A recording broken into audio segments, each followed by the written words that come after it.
Bugun 2026-yil 7-aprel. Dunyo nigohi Vashingtondagi Oq uy soatiga qadalgan. AQSh prezidenti Donald Tramp tomonidan Eron Islom Respublikasi uchun belgilangan so'nggi ultimatum muddati bugun mahalliy vaqt bilan soat 20:00 da, ya'ni Toshkent vaqti bilan ertaga tongda yakuniga yetadi. Bu shunchaki ogohlantirish emas. Tramp o'z bayonotida Eronni bir kechada yo'q qilish va uni tosh davriga qaytarish haqida gapirdi. 21-asrning eng yirik harbiy to'qnashuvi ostonasida turibmiz. Agar bugun tunda diplomatik mo'jiza ro'y bermasa, biz tarixdagi eng yirik havo hujumlariga guvoh bo'lishimiz mumkin. Agar AQSh aytayotgan hujumni amalga oshirsa, Hormuz bo'g'ozi yopib qolar ekan, global iqtisodiyot nafasni ichiga yutgan. Brent markali neft narxi allaqachon $111–116 oralig'ida o'ynamoqda. Bugun biz ushbu geosiyosiy shaxmat taxtasidagi eng so'nggi va aniq raqamlarni, Turkiya va Pokistonning parda ortidagi urinishlari hamda dunyo hamjamiyatining bu xavfli o'yinga munosabatini tahlil qilamiz.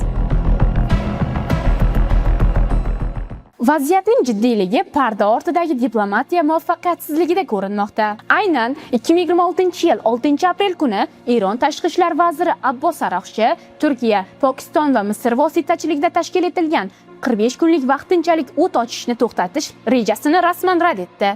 Ushbu davlatlar Hormuz bo'g'ozini ochish evaziga harbiylarning chekinishini taklif qilgan edi. Biroq Tehronning sharti qat'iy: urushni butunlay to'xtatish va barcha sanksiyalarni bekor qilish. Trampning ultimatumini qat'iylashtirayotgan omil ham aynan shu murosasizlikdir. Oq uy strategiyasi shunchaki harbiy emas, balki iqtisodiy qaqshatishga asoslangan.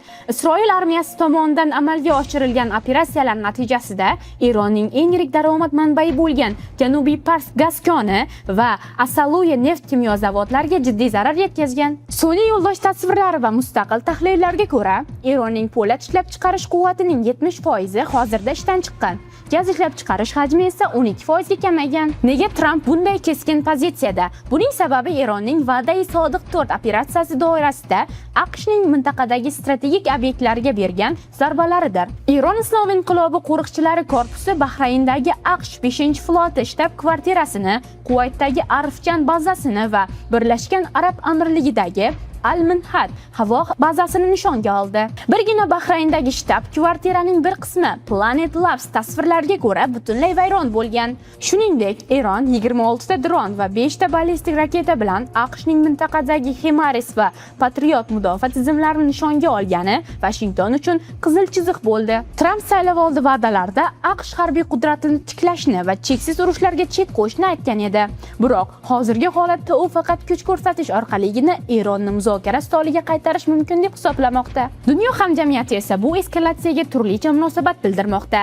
Yevropa ittifoqi davlatlarining aksariyati har ikki tomonni vazminlikka chaqirayotgan bo'lsa-da, rasmiy London va Parij Eronning Hormuz bo'g'ozini yopishni global qaroqchilik deb baholadi. Osiyoda esa ayniqsa Xitoy va Hindiston neft narxi $150 ko'tarish xavfidan jiddiy tashvishda. Okeaniya davlatlari AQSh va Isroilning mudofaa huquqini qo'llab-quvvatlagan bo'lsa, Afrika va Janubiy Amerikaning aksariyat davlatlari neytral pozitsiyani saqlab, BMT Xavfsizlik kengashidan zudlik bilan aralashishni so'ramoqda. Ammo Xavfsizlik kengashidagi Rossiya va Xitoyning veto huquqi har qanday jiddiy rezolyutsiyani qabul qilishni qiyinlashtirmoqda. Xulosa qiladigan bo'lsak, hozirgi soatdagi vaziyat plitasi yoqilgan dinamitga o'xshaydi.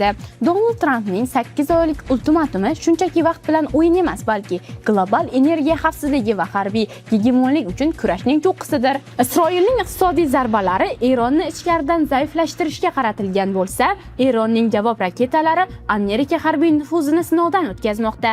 Agar erta tongda Hormuz bo'g'ozi ochilmasa yoki Tramp o'z tahdidini amalga oshirsa, jahon iqtisodiyoti biz o'rgangan ko'rinishni yo'qotishi mumkin.